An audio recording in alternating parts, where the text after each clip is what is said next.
എന്തായാലും ഈ വണ്ടി നമ്പർ ഞങ്ങളൊന്ന് ട്രേസ് ചെയ്യാൻ രഘു. താൻ അവരെ പേടിച്ച് രക്ഷപ്പെടാൻ നോക്കാതെ വണ്ടി നിർത്തി എന്തായാലും നന്നായി.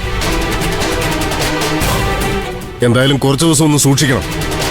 സ്വർണം നഷ്ടപ്പെട്ടതില് നിനക്കൊരു പങ്കുമില്ലാന്ന് അറിയുമ്പോ അവര് പിന്മാറിക്കോളും. ശരി sir, thank you. Okay Raghu, എന്തെങ്കിലും ഉണ്ടെങ്കിൽ വിളിച്ചാൽ മതി. ഓക്കെ, വണ്ടി എടുക്കടാ.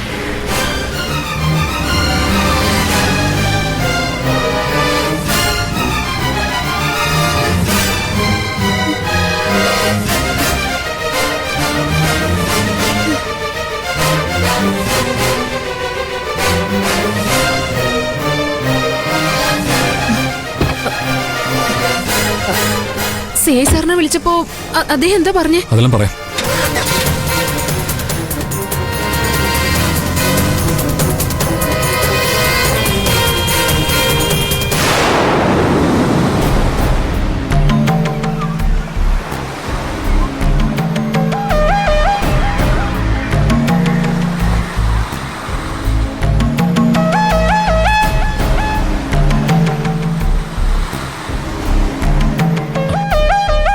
ഏട്ടാ, എന്താ ഏട്ടാ അത്യാവശ്യമായിട്ട് കാണുമെന്ന് പറഞ്ഞേ?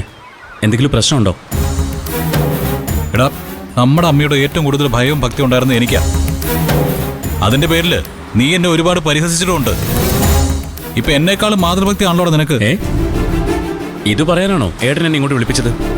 ഞാൻ അമ്മയും ഭാര്യയും ഒരുമിച്ച് കൊണ്ടുപോകാനാണ് നോക്കുന്നത്, അല്ലാതെ ഒരാൾക്ക് വേണ്ടി ഒരാളെ ഒഴിവാക്കാനല്ല. അതേടാ, ഞാൻ എന്റെ അമ്മയ്ക്ക് വേണ്ടി ഭാര്യയും കുഞ്ഞിനെ ഒഴിവാക്കിയവനാ. അത് എന്റെ പിടിപ്പുകേട്. നീ വലിയ ബുദ്ധിമാനായിരിക്കും, പക്ഷേ നിന്റെ ആദ്യത്തെ കുഞ്ഞ് ഈ ഭൂമിയിൽ പിറന്നു വീഴണമെന്ന ആഗ്രഹത്തോടെ നിന്റെ ഭാര്യയ്ക്കൊപ്പം നിന്ന അനുപമയെ നീ അമ്മയ്ക്ക് ഒറ്റിക്കൊടുത്തത് ആണത്തില്ലാത്ത പരിപാടിയെ പോയടാ.